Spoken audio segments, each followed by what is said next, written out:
It pays to be kind.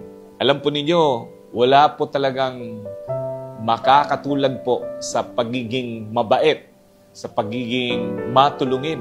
Talagang yung pagkaroon ho ng kagandahan ng loob sa kapwa.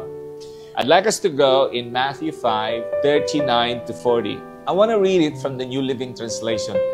But I say, do not resist an evil person. If someone slaps you on the right cheek, offer the other cheek also. If you are sued in court and your shirt is taken from you, give your coat too. If a soldier demands that you carry his gear for a mile, carry it 2 miles. God bless the reading of His Word. Admittedly, the following verses are a mind-boggling provisions coming from the Bible.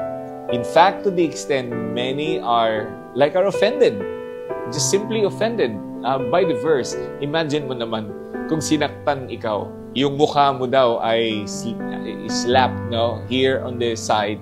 You are going to offer daw your other side. Diba? Something na, is this still logical? And there are 3 verses here, and each verse is talking even a deeper one. Now, mga kapatid, isa ho ang tinutukoy dito, mga kapatid. Hindi man talaga ito literal, but ang gustong ipapakita ng Diyos po sa atin dito, ang bayad ho natin ng kindness, even if people are not to us.